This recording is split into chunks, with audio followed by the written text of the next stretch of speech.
My name is Jonathan. I graduated from a vocational school and have been working as a caregiver for the last 14 years. I met my wife Tatiana through my friends, and we've been married for 5 years now. After getting married, we lived alone for a while, but after some time we ended up moving together with my in-laws. At the time, I didn't anticipate how my wife would change.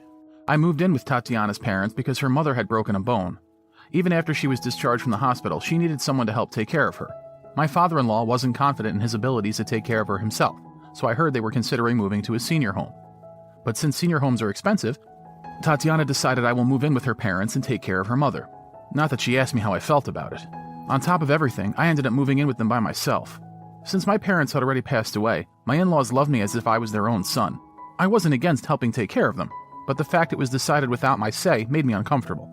My mother-in-law loved living in their home, which was full of memories for her, and my father-in-law was happy being together with the wife he loved so dearly, so I was glad that by me helping out they wouldn't have to move. But their house was an hour drive from where I lived with Tatiana, and a 2-hour drive from my work. So to be able to focus on taking care of my mother-in-law, I had to leave the place I worked at for 14 years. It was impossible for me to quit so suddenly, but after I spoke with my bosses, they helped me adjust my work schedule for my final months. I moved in with my in-laws as soon as my mother-in-law was discharged from the hospital. After she was discharged, I made sure to avoid any very late or early shifts. While I was at work, my father-in-law would do what he could to help out. When I first moved in with my in-laws, my wife would visit us every weekend. But she slowly started showing up less and less, and eventually she'd only come once a month. Tatiana no longer comes to visit, huh? She should move here too.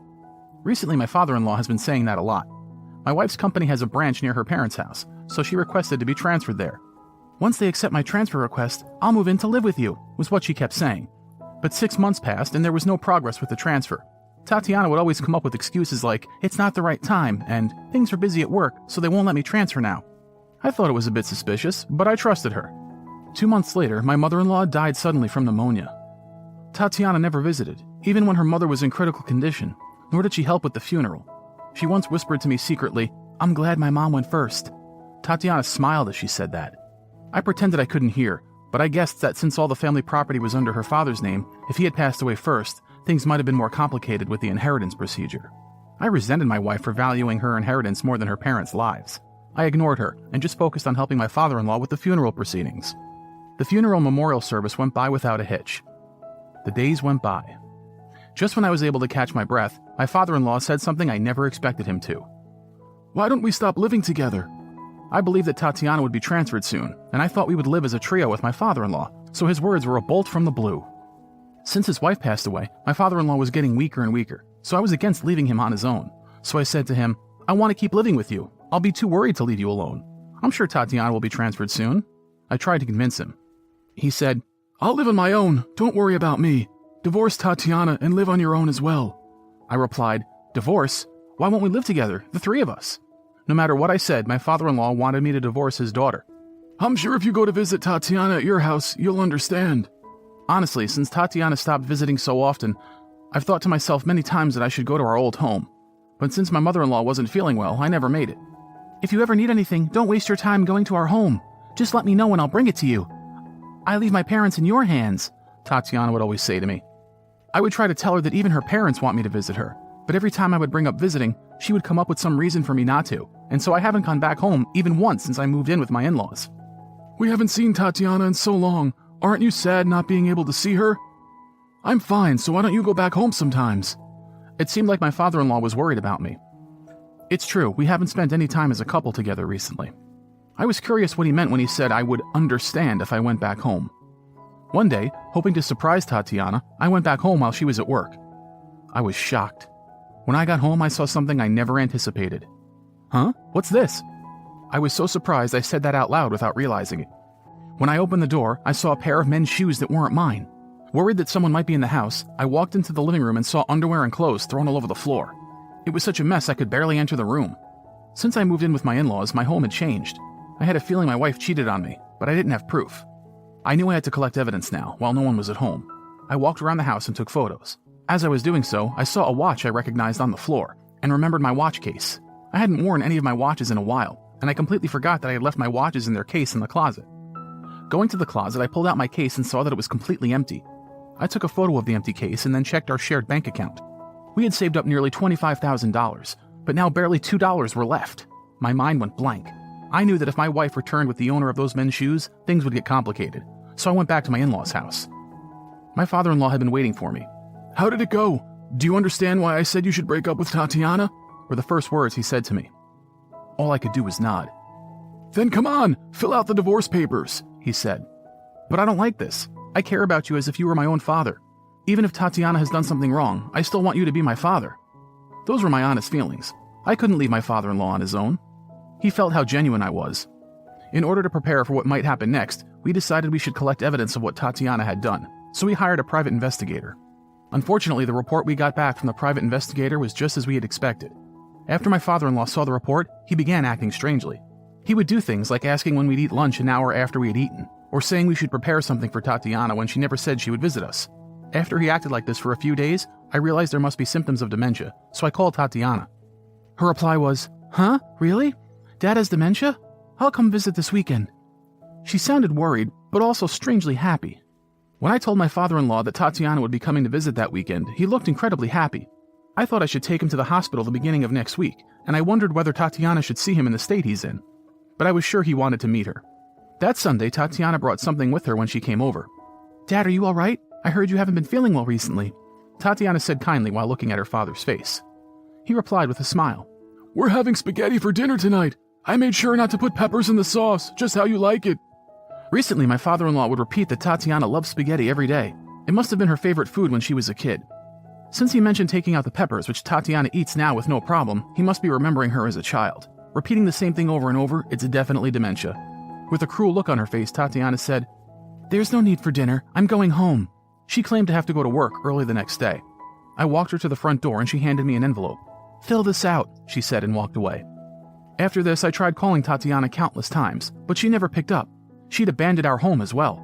I got in touch with her work, but they said she had quit the week prior. No one knew where she had gone. 5 years later, I suddenly saw her. "What are you doing here?" She seemed surprised to see me. "Why? Today is Father's funeral. Of course I'm here." We were both at the funeral hall. It seemed she had quietly slipped in between the other attendees. She replied, "We're divorced, so he has nothing to do with you anymore, right? Leave. I'm his only daughter, so I will inherit all his property." She began to laugh. Hearing what she said, I began to laugh as well. "What are you talking about?" Looking at my confused wife, I revealed the truth. "The one who doesn't belong here is you. We divorced, yes, but Father doesn't consider you his daughter." "Huh? What are you talking about? There's no way that old man with dementia would ever say anything like that," she slammed back at me. "What? Father never had dementia." Tatiana looked shocked and kept repeating that I'm wrong.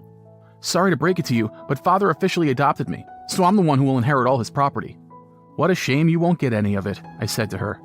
"Adopted you?" she burst out in a loud voice. After Tatiana disappeared, I continued living with my father-in-law and he suggested adopting me. We were getting noisy, so the staff suggested we go outside. I told her we should talk about this after the funeral is over, and we arranged to meet the next day. When we met, I revealed that the only thing Tatiana had to inherit was her parents' vacation home in Maine. "It's written here that you'll inherit the house in Maine," I said to Tatiana while showing her the will. She replied, "Dad had a lot of money from investments, so why do I only get the place in Maine?" She began mumbling to herself. When I first began taking care of him 5 years ago, Father said he would give me a gift to pay me back. He used all his money to remodel his home, which he left for me as a gift, so now there is none left. The fact is, my father-in-law had given me all his money while he was still alive, which is why none was left in the will.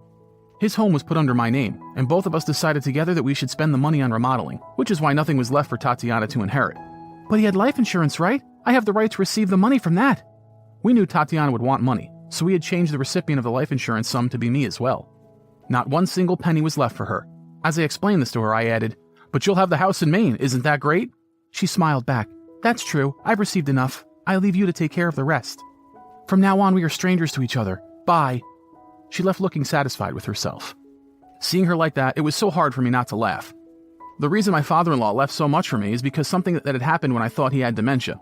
After Tatiana left the house that final time, I went back to the kitchen to eat dinner with my father-in-law. He saw the envelope Tatiana had given me and pointed at it. "What's inside there?" he asked. I decided we should eat dinner before I checked, so I began cooking. "I was right. What is she even thinking?" I heard from behind me. Shocked, I turned around and saw him sternly holding up the envelope in one hand. In his other hand were divorce papers. "Huh? Is everything okay?" Hearing how concerned my voice sounded, my father-in-law said, I'm sorry, Jonathan. I really did my best with the acting." He began laughing loudly while joking, hitting my shoulder. Seeing him that energetic, I was so surprised and relieved, tears began rolling down my face and I hugged him tightly. He apologized to me many times and explained everything. He was so shocked about Tatiana's affair that he decided he would pretend he has dementia in order to make Tatiana and I divorce so that he could then secretly adopt me. It seems he had noticed that Tatiana was having an affair a while back. He had actually witnessed her talking secretly on the phone with her lover on the day of her mother's funeral, but he didn't have any clear proof. At the time, I really trusted her and believed that she would move in with us. He told me to go back to our home so I would realize what was going on. It seems he even assisted the private investigator we had hired. I was embarrassed to say I had no idea about the affair. After we received the evidence from the private investigator, he wasn't surprised. We thought we would use the evidence against Tatiana during the divorce, but before we could do that, she disappeared. So in order to trap Tatiana, my father-in-law changed his will only to leave her his vacation home in Maine. He had really taken care of me until the very end. After he passed away, I found a caregiver job near our home. Though 6 years had passed since I last worked, my muscle memory was evident. I gradually got used to my new job and enjoyed my life overall. Around 6 months after my father-in-law's funeral, I checked my phone after finishing work and saw I had a missed call from Tatiana. I had a feeling she'd call. "Hey, what the hell is with this place? It was super hard to reach, and now that we finally got here, the whole house is filled with spider webs." Tatiana began shouting before even I could manage to open my mouth. I burst out laughing. "Of course! No one's been there since your mother broke her bone." "If you don't care to clean it up first, there's no way you can spend the night there," I said to her. "I don't need a place like this. You take it," she replied. "All inheritance negotiations are already over," I said and hung up the phone. I rejected all of her calls.